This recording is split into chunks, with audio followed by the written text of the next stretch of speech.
will heute wieder ein Prophet sein. Wenn es dem internationalen Finanzjudentum in und außerhalb Europas gelingen sollte, die Völker noch einmal in einen Weltkrieg zu stürzen, dann wird das Ergebnis nicht die Bolschewisierung der Erde und damit der Sieg des Judentums sein, sondern die Vernichtung der jüdischen Rasse in Europa. Buenas, amigos. Este puede ser el proyecto más ambicioso que he intentado en YouTube. Me propongo dejar en esta serie de videos una explicación y aproximación historiográfica a este terrible suceso que ha marcado nuestra historia reciente, entregarle datos y documentos. Archivos que por lo demás me he demorado muchísimo tiempo en compilar. Pero para que todos ustedes se puedan informar mejor acerca de estos terribles acontecimientos, era necesario hacerlo. Para así luchar contra negadores del Holocausto con las mejores armas, las que da el conocimiento, los hechos probados y las fuentes. Pero para hablar primero del Holocausto, tenemos que hablar en primer lugar del antisemitismo y su significado, su origen, y luego del antisemitismo que los nazis hicieron gala, y del de Adolf Hitler en particular. La RAE define antisemitismo como doctrina o tendencia de los antisemitas, los cuales son, según su propia definición, los enemigos de los judíos, de su cultura o influencia. De una manera más amplia, son los contrarios a los judíos, que basan su hostilidad en prejuicios del tipo religioso, racial, cultural o étnico. Esta es una forma de discriminación y odio, que incluso ha llegado a ser parte fundamental de la ideología de varios estados y muchos partidos políticos. Este término, que suele referirse a los semitas, es decir, a los pueblos que ocupan o hablan lenguas semíticas, no va en realidad contra todos esos pueblos, sino exclusivamente contra los judíos. El odio hacia los judíos es de larga data en la historia, debido principalmente a problemas con Israel en la época precristiana, entre Grecia y Roma y los judíos, como etnia. Y un poco también en el caso religioso. En el caso romano, al igual que los cristianos, los judíos no rendían el culto imperial y buscaban incesantemente su independencia como reino. En este último sentido, el religioso eran menos peligrosos que los cristianos para los romanos, pues no hacían proselitismo. Luego, es el cristianismo en la que toma la bandera del antisemitismo por razones religiosas. En la Edad Media en particular, los culpan de la peste negra, le inventan los libelos de sangre. Pese a que las leyes judías señalan que el sacrificio humano es uno de los males que los separan de otras religiones paganas. Si quieren leerlo, por favor, en Deuteronomio 12:31, el Segundo de Reyes 16:3, incluso en Levítico 21:11, pueden encontrar que dentro de las normas judías se prohíbe el sacrificio humano.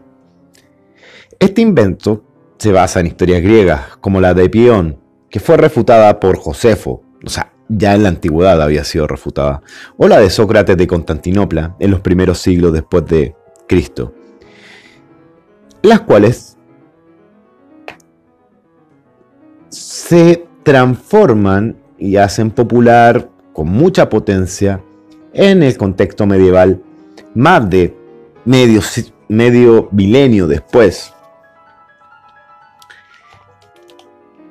El antisemitismo de Hitler, en particular, y el partido nazi más en general, se origina a mediados del siglo XIX, a partir del nacionalismo alemán. El periodista Wilhelm Marr es el primero en calificarlo de raza, diferenciándolo del anterior sentido étnico o religioso, incluso lingüístico, que tenía el ser judío o el ser semita. Abandonando con esto el antijudaísmo religioso del cristianismo y avanzando con grandes pasos al antisemitismo como una forma de discriminación racial. Y ahora entremos al antisemitismo de Adolf Hitler.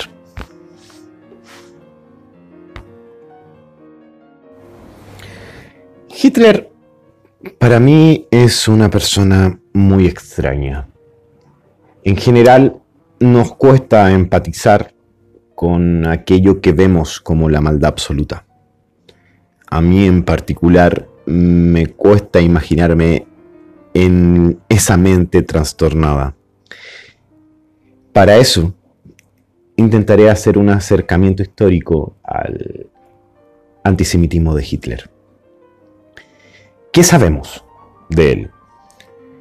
Por gente que lo conoció en su juventud y porque pese a que la mayoría de los negros personajes que marcan la historia generalmente no escriben sus grandes crímenes o los planes de sus grandes crímenes que quieren cometer, Hitler sí lo hace. Por lo cual podemos tomar sus propias palabras como fuente de lo que realmente ocurre. Aunque sabemos que la biografía de Hitler está adornada, muy adornada por él mismo. Y por ejemplo, sabemos que el episodio por el que él dice ganar la Cruz de Hierro, él no participa solo en eso. Y es su oficial judío, el que está al mando de él, el que gana la Cruz de Hierro y el responsable máximo por esa acción. Así como sabemos que él se relacionó con judíos dentro del ejército alemán. Varios compañeros de su regimiento, inclusive su oficial al mando era judío. Pero ¿de dónde sacamos las fuentes? Principalmente yo tomaré a August Kubitschek, su amigo de infancia, que confirma algunas frases de Hitler con respecto al surgimiento de su antisemitismo. Hitler era antisemita desde joven y su antisemitismo fue aumentado en Viena, donde claramente vivían más judíos que en Linz. Ahí él se contaminó por todo un movimiento pan-germánico y él se transformó en su juventud en un activo pan-germanista. De hecho, tenía un patriotismo exacerbado por Alemania, exaltaba todo lo alemán por encima de cualquier otra nacionalidad. De hecho, eso genera discusiones con otros de sus amigos. Kubitschek también en todo esto. Y también podemos deducir del libro que Kubitschek intenta, cuando ya Hitler es canciller, amparado en su amistad, proteger al médico judío que había tratado a la madre de Hitler. Pero la Cancillería del Reich se negó a este tipo de solicitudes, y le invitaron a no enviar más solicitudes familiares, o sea, similares, pese a que, por ejemplo, este médico que intentó ser protegido por Kubitschek es el médico que trató a la madre de Hitler por su cáncer. Aún así, hasta aproximadamente el final de la Primera Guerra Mundial no vemos un antisemitismo exacerbado en Adolf Hitler. Su antisemitismo exacerbado lo vemos después de la rendición alemana. De hecho, voy a dejar aquí, hay una carta hecha por Hitler como consecuencia de su trabajo en el ejército en 1919, donde su labor era hacer propaganda para los militares alemanes desmovilizados.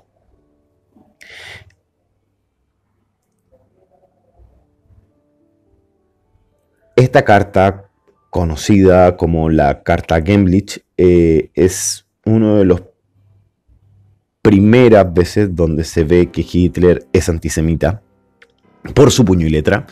Esta carta ha sido verificada y dice lo siguiente: el peligro que representa el judaísmo para nuestro pueblo se expresa en la innegable aversión de grandes secciones de nuestro pueblo. La causa de esta aversión surge principalmente del contacto personal y de la impresión personal que dejan los judíos como individuos, que casi siempre es desfavorable. La amenaza judía se debe manejar negándole sus derechos, porque su meta final debe ser la remoción inquebrantable de todos los judíos. Aquí vemos, en este último pasaje principalmente, el ánimo y ya las ideas preconcebidas de Hitler para intentar eliminar o remover, si quieren.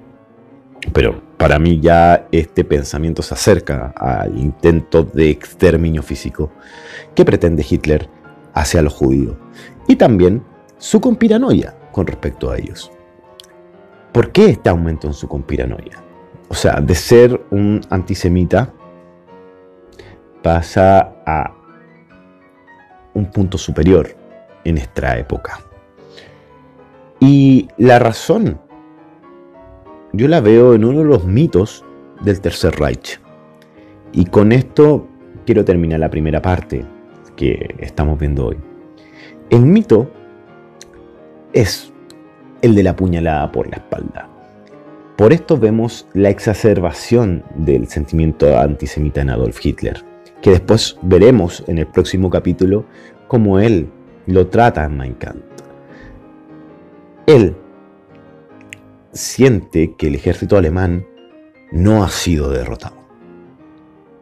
Siente que los políticos judíos... Y este es un punto que me gustaría tratar tanto esta vez como más adelante. Los judíos no eran parte de la socialdemocracia o el comunismo o el liberalismo o los partidos conservadores en general. Los judíos eran parte de toda la clase política en Alemania y en Europa y en gran parte del mundo. Estaban en todos los sectores políticos, inclusive en los nacionalismos, estaban plenamente integrados. ¿Por qué tenían más participación política? Porque generalmente los judíos provenían de clases medias y medias altas, profesionales, con una muy buena educación y que les daban a sus hijos una muy buena educación. Estar dentro de las clases más cultas les permitía acceder a cargos políticos.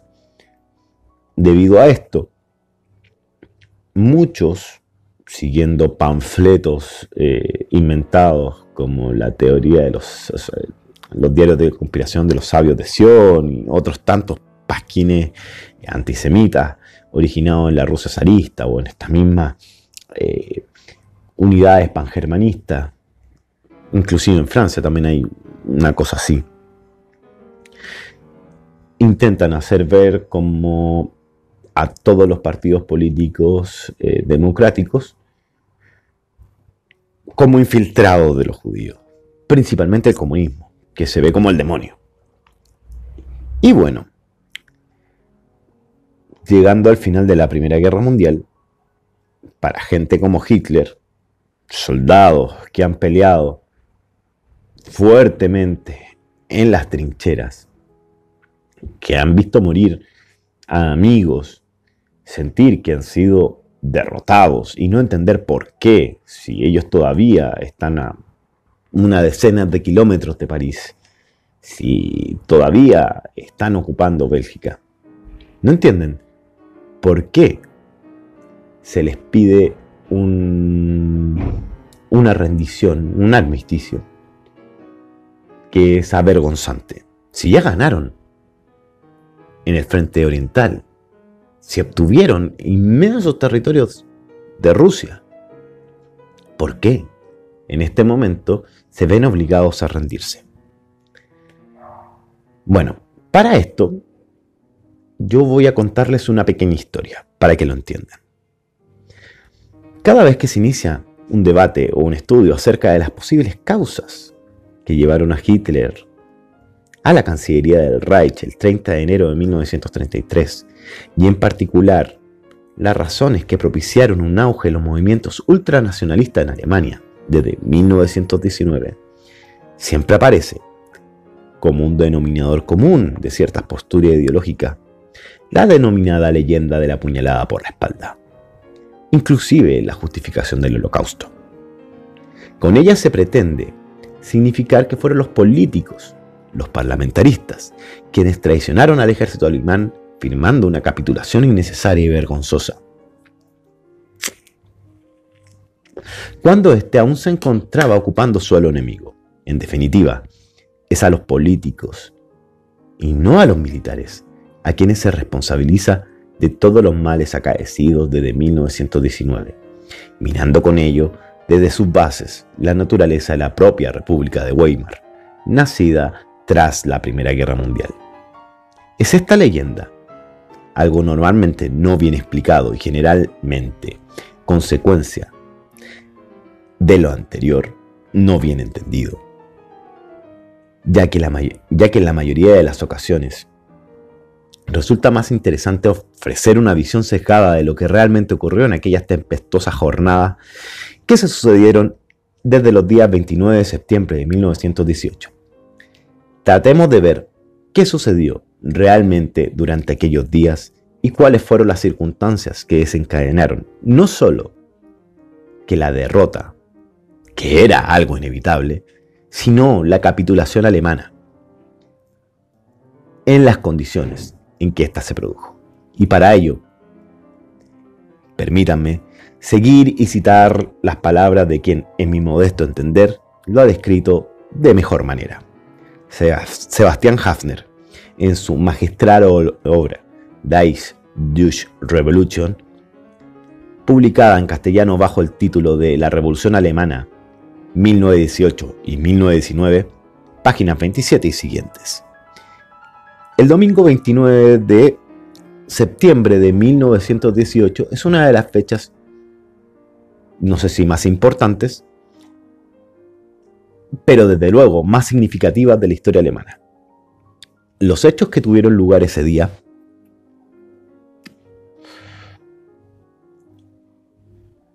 al contrario de lo sucedido en otras fechas significativas como el 30 de enero de 1933 o el 8 de mayo de 1945, no aparecieron al día siguiente publicados en los periódicos. Por el contrario, durante muchos años constituyeron un auténtico secreto de Estado. Pero incluso cuando finalmente todo lo sucedido salió a la luz, estos hechos se mantuvieron curiosamente bajo un contorno indefinido. Sobre la personalidad de Ludendorff, el 29 de septiembre de 1918 fue un 8 de mayo de 1945 y un 30 de enero de 1933 en un único día.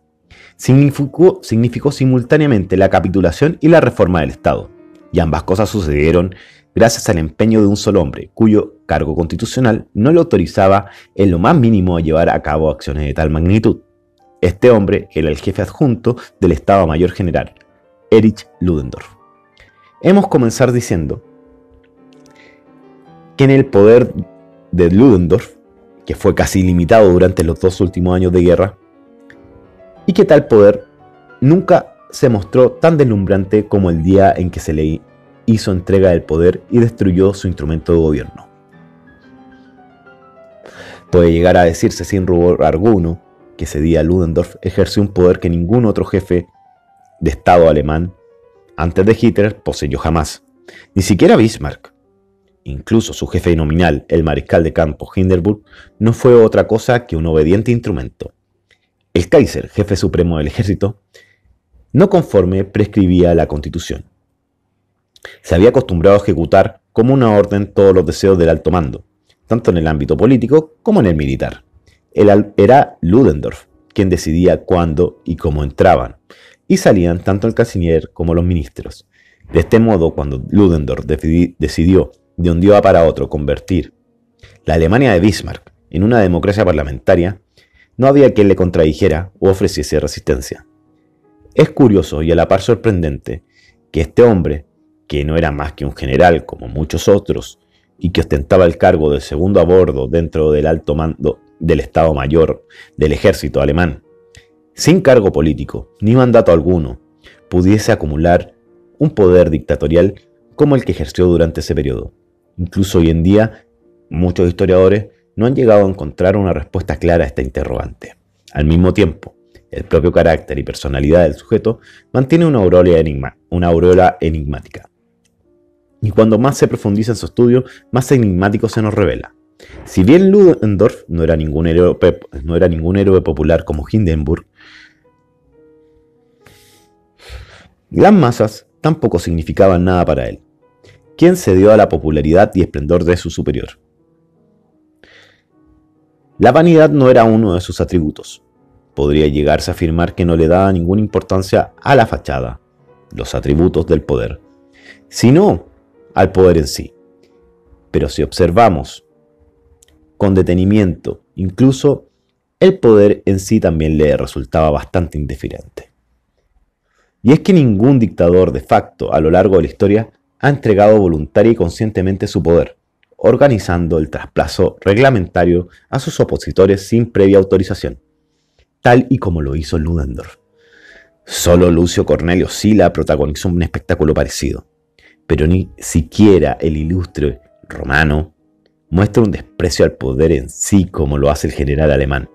Las reflexiones no nos deben llevar a engaño, pues lo que hizo no fue gratuitamente ni sin oscuras intenciones, sino que baste para entenderlo, prima facie, que todo aquello sucedió en el momento en que la derrota del ejército alemán era un hecho inevitable. Ahora bien, si comparamos el comportamiento de Ludendorff en el momento de la derrota con el de Hitler, nos podemos, si no admitir, que no codiciaba el poder.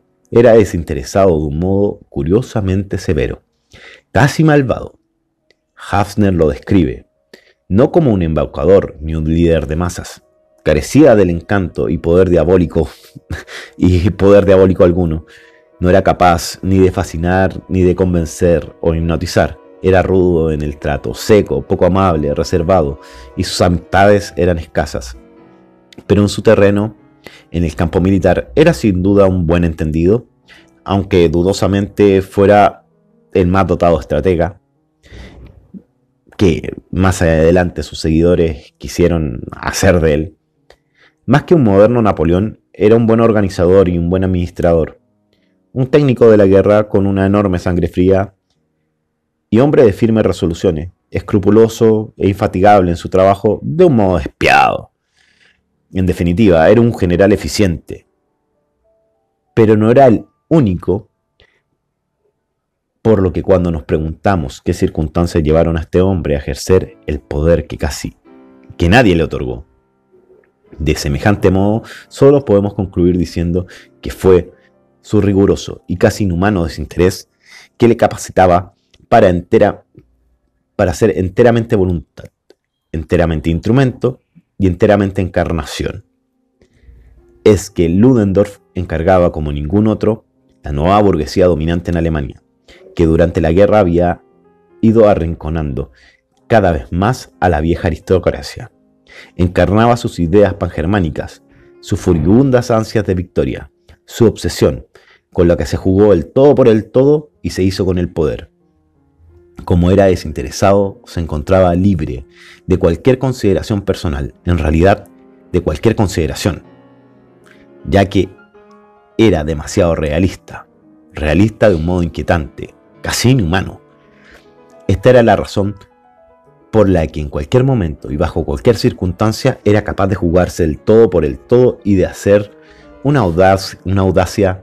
de la audacia una rutina. Y precisamente eso fue lo que la nueva clase dominante en Alemania percibió con gran perspicacia. Por eso, él fue su hombre. Él se había comprometido a ganar la guerra para Alemania y ganarla totalmente. Todas sus decisiones tenían algo de inaudito: guerra submarina sin restricciones, el apoyo a la revolución bolchevique, las despiadadas condiciones de paz impuestas en Brest-Litovsk, el gran avance hacia el este el verano de 1918, en el instante en que buscaba la batalla decisiva en el oeste.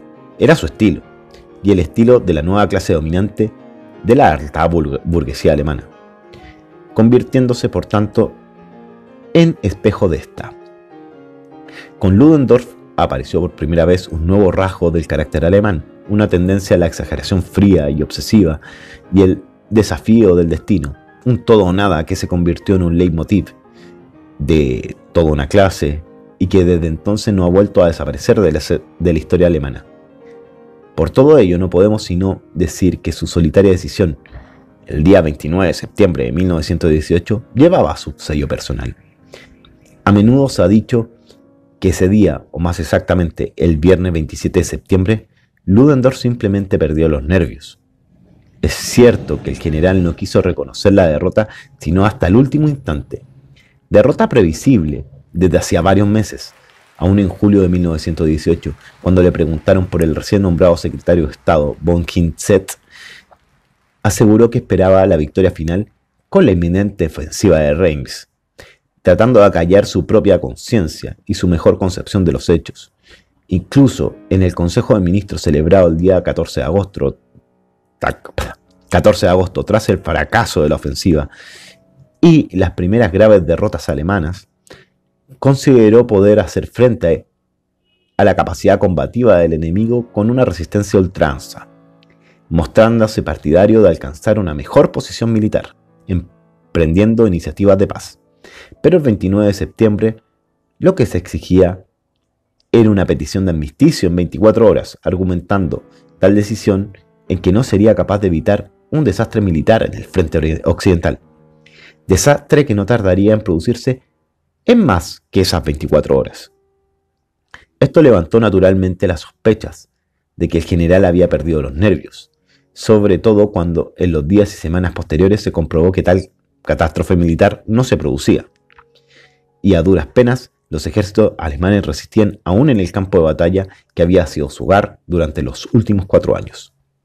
De todas formas, y frente a las acusaciones que se hicieron en ese sentido, lo cierto es que durante el histórico fin de semana del 28-29 de septiembre de 1918 se mostraba llamativamente frío, arrogante e insolente, no como un hombre que hubiera perdido los nervios, sino más bien como alguien que los ha recuperado y sigue un plan perfectamente trazado.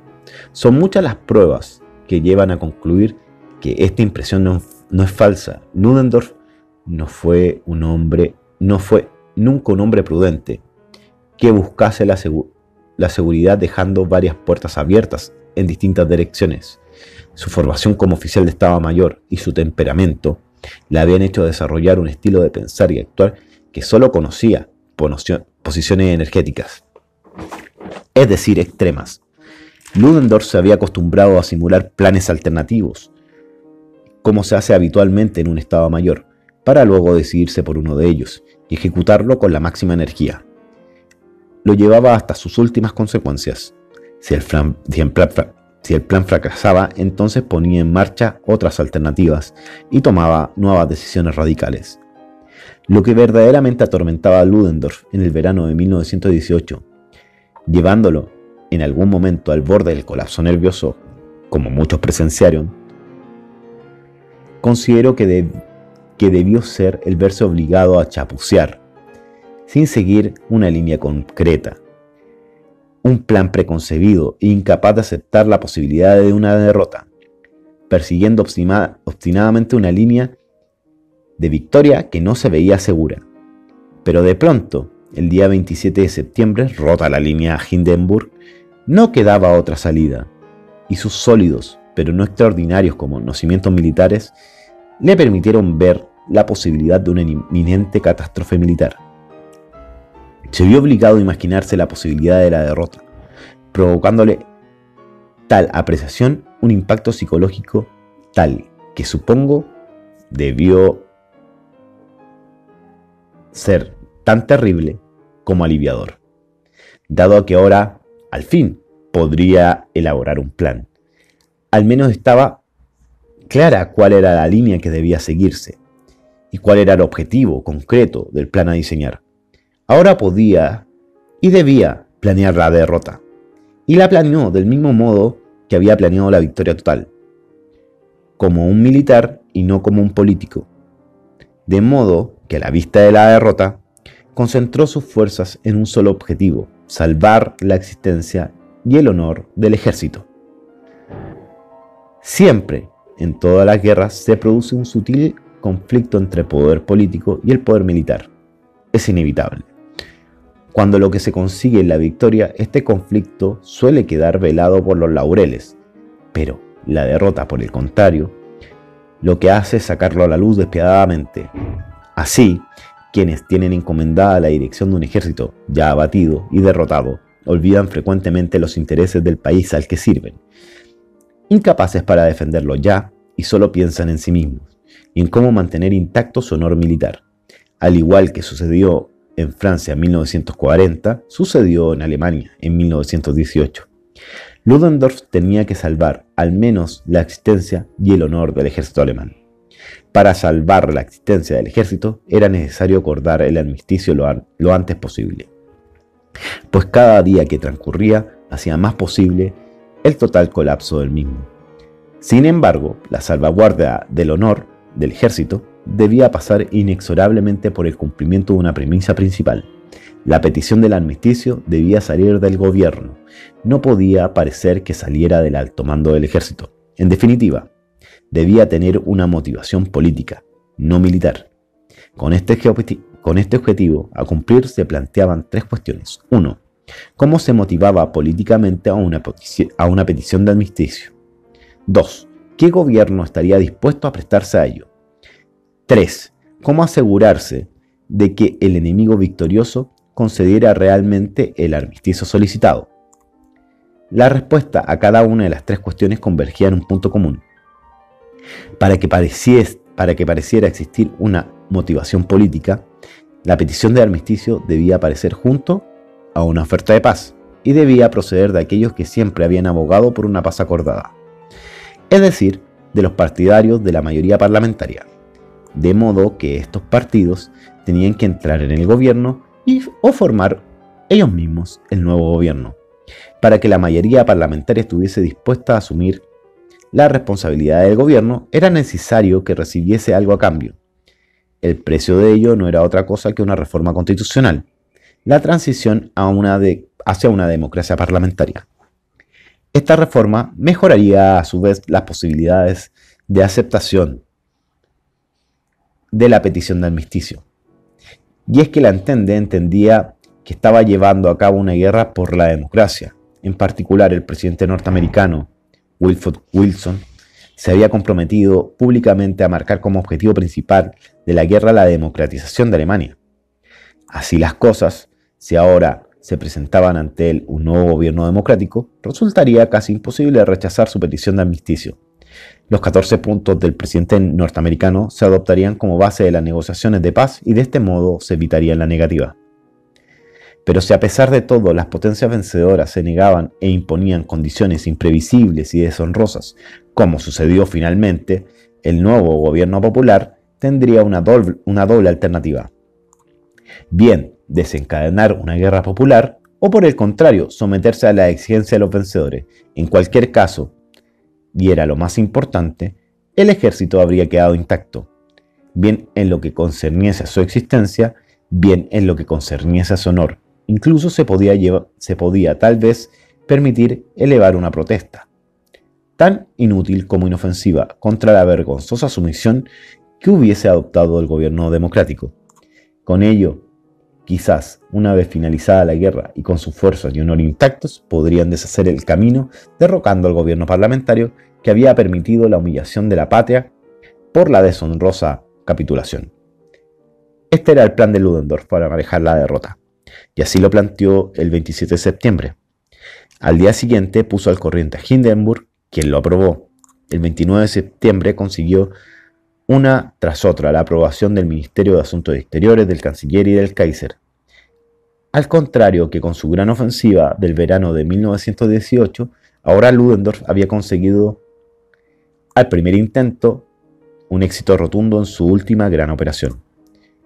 Operación que se había llevado a cabo con una precisión propia del Estado Mayor, jugando un papel decisivo el factor sorpresa. El 28 de septiembre el general hizo que el canciller imperial conde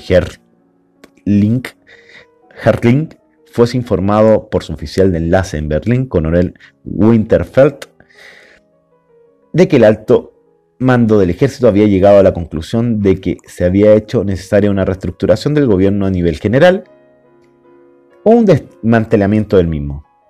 Al mismo tiempo le recomendó al canciller imperial que se acercase inmediato al cuartel general. El hijo y el ayudante militar del conde Hertling nos narra del siguiente modo: mi padre entró inmediatamente después de que el coronel Winterfeldt hubiese abandonado su cámara y me contó el repentino cambio de rumbo del jefe del alto mando del ejército. Naturalmente me sorprendió mucho de él que de un día para otro el jefe del alto mando del ejército se había rendido a los pies del parlamentarismo, del cual nunca había sido partidario. El canciller decidió partir por la noche. Antes que él ya había partido el secretario de Estado para Exteriores, Paul Hintze. Todo ello sucedió la mañana del sábado 28 de septiembre, bien entrada la tarde, después de haber dado ya este paso. Ludendorff consideró necesario comunicarle sus intenciones a su jefe nominal, Hindenburg. En sus memorias, él mismo los cuenta. El 28 de septiembre, a las 6 de la tarde, me dirigí a ver al mariscal, cuyos aposentos se hallaban en el piso inferior. Le presenté mis ideas sobre una propuesta de paz y armisticio. En estos momentos se trataría de llevar a cabo, sin demora, con decisión y claridad, esta única misión. El mariscal me escuchaba conmovido. Me respondió que él había querido decirme lo mismo esa noche. Él también había estado dándole vueltas a la situación y consideraba necesario dar ese paso. El mariscal y yo nos separamos tras un fuerte apretón de manos, como si de hombres que se habían jurado amor eterno se tratase, como hombres que pretendían permanecer unidos en lo bueno y en lo malo ante lo que se avecinaba. Con este pasaje, lo cierto es que nos queda muy claro que Ludendorff informó integralmente de su plan a Hindenburg. Pero sí nos queda también muy claro que también reveló buena parte de este mismo plan. Es decir, el aspecto militar del plan, del mismo modo que se lo había revelado anteriormente al canciller imperial. Resulta más creíble pensar que lo verdaderamente sucedido fuese lo último. Pero lo que no cabe la menor duda es que el plan general fue discutido por Ludendorff hasta el más mínimo detalle posible con el secretario de Estado von Hintze. Es más, es posible, según las afirmaciones de Hintze, que el plan Ludendorff fuera modificado durante la última conversación y que el secretario de Estado fuera quien diera los últimos retoques al mismo. Hintze era un hombre muy parecido a Ludendorff, de modo que la idea de este último, relativa a la necesaria petición de armisticio por parte de la mayoría parlamentaria, le resultó correcta y aceptable. Si bien decidió dar un paso más, al parecer en un principio Ludendorff solo había pensado en una incorporación de los representantes socialdemócratas del Partido Progresista y del Centrum en el gobierno actual para motivar las propuestas de paz y petición de armisticio. Pero para Hintze esto no era suficiente. A la vista de las catastróficas consecuencias para el ejército, el pueblo y el imperio, la monarquía, que era de temer, debía efectuarse un cambio completo al sistema, visible y dramático, una modificación de la Constitución, una revolución desde arriba. Si bien Ludendorff sintió temeroso por el retraso que ello podía implicar en cuanto a la petición de paz, rápidamente comprendió el significado real de las palabras de Hintze y la posibilidad de llevarlo a la práctica. Una revolución desde arriba era algo que le convenía plenamente, pues se correspondía con sus preferencias de ir a por todas. era el corolario perfecto para su plan. De modo que cuanto más radical fuese la decisión del gobierno anterior con el sistema precedente y la Constitución, más creíble resultaría que la demanda del armisticio surgiera en la iniciativa política de los nuevos dirigentes, que el ejército nada tenía que ver con todo ello. Por supuesto que Hindenburg fue consultado y se adhirió al plan tras concertar una entrevista aquella misma tarde con el Kaiser. Entretanto, el canciller imperial conde Hertling se encontraba ajeno a los acontecimientos y camino de la ciudad balneario de Spa, en Bélgica, donde se encontraba el cuartel general. En el camino a la ciudad había previsto presentar su dimisión. Un monárquico convencido, no tenía la más mínima intención de participar en la parlamentarización del régimen, pero a ser el canciller no ofreció la más mínima resistencia. Más que la resistencia, podría haberse negado, pues su autoridad nominal estaba por encima de la de Ludendorff. Sin embargo, nada hizo al respecto. De modo que el canciller imperial no participó apenas de la reunión mantenida entre Hindenburg y el Kaiser. Hinze, de acuerdo con Hindenburg y Ludendorff, se había convertido de hecho en el único representante del poder civil del gobierno, mientras el Kaiser aceptó cuando se puso sobre la mesa de reuniones, excepto aceptar la dimisión de Hinze, presentada nada más a Stigar. Este es el modo en que Hafner relata cuanto aconteció. Sorprende que la demolición del edificio de Bismarck tuviera lugar de un modo tan natural, exento de dramatismo, pero no de resignación. Por otra parte, según el cronista de Guillermo II, Niemann, la tarde del 29 de septiembre reinaba en el entorno del Kaiser una resignación queda, pero acompañada de una irritación manifiesta hacia el general Ludendorff.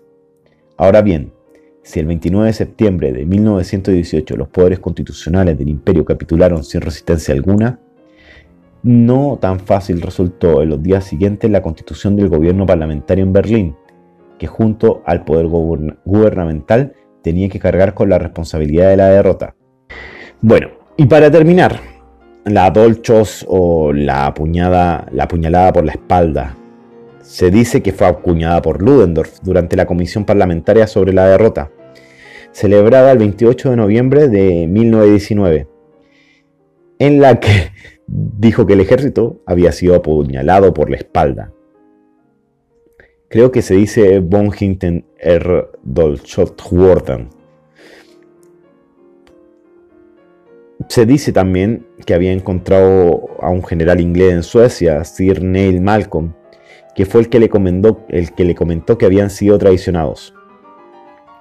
De ahí que dijera en tales circunstancias que en esos momentos deliberada y secreta conspiración para desmoralizar al ejército y la marina como continuación de un proceso similar en tiempos de paz.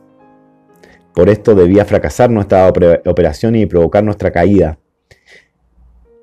de la que la revolución fue tan solo su punto culminante. Un general inglés me dijo muy acertadamente: el ejército alemán ha sido apuñalado por la espalda. Sin embargo, también se dice que el general Sir Frederick Maurice usó esa misma expresión en una entrevista en Daily News. Luego Hindenburg repitió lo mismo en sus memorias, y el mito se convirtió en credo de fe. Pero esto no era lo repetido por los militares. El mismo Gustav Stresemann dijo que la vergüenza no fue el 2 de octubre, sino el 9 de noviembre, y el mismo Ebert, recibiendo a las tropas de Berlín y afirmando que éstas no habían sido vencidas en el campo de batalla. Básicamente aquí, ¿qué vemos?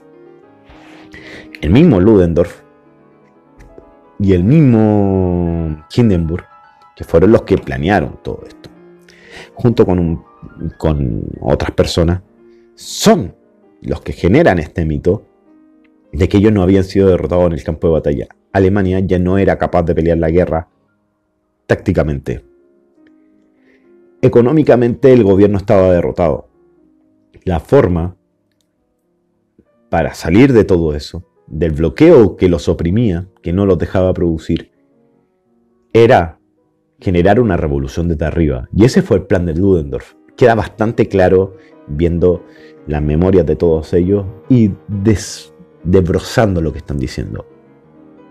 Ellos son los que planean la salida del gobierno del Kaiser y de su canciller. Y lo hacen, entregando todo el poder a un gobierno parlamentario que es el que tenía que pedir la paz. Esto es básicamente para salvar el honor del ejército. No tiene ningún otro sentido. Militarmente, el ejército alemán había sido derrotado. La puñalada por la espalda no existe. Los que pidieron realmente la rendición y la planearon fueron los altos cargos del ejército. Los civiles básicamente sucumbieron al plan que se había generado para esto.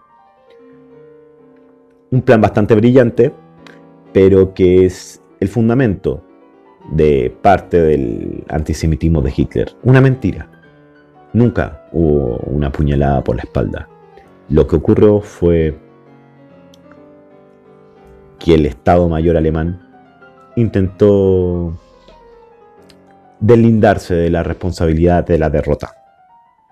Bueno, amigos, con esto terminamos la primera parte de este video. Sé que fue largo, sé que esto va a durar como 40 minutos, lo voy a dividir en dos partes, por lo cual la primera parte del Holocausto va a estar dividida en dos, probablemente. Lo voy a ver ahora en la edición. En la siguiente parte continuaremos con el antisemitismo de Adolf Hitler, con lo que él dice en Mein Kampf, y veremos cómo se va desarrollando en su programa. Cómo durante los primeros años del Tercer Reich va aumentando progresivamente el antisemitismo. Y cómo esto nos desemboca ya en un antisemitismo activo, que veremos con las leyes de Nuremberg y la noche de los cristales rotos. Esto será la siguiente parte y probablemente tal vez la tercera. Esta va a ser una serie muy larga. Vamos a intentar analizar archivo por archivo, punto por punto. Y obviamente todo lo que estoy diciendo va documentado y va todo lo que he dicho documentado y entregado para ustedes. Así que, amigos, se me cuidan y nos vemos en la siguiente vez.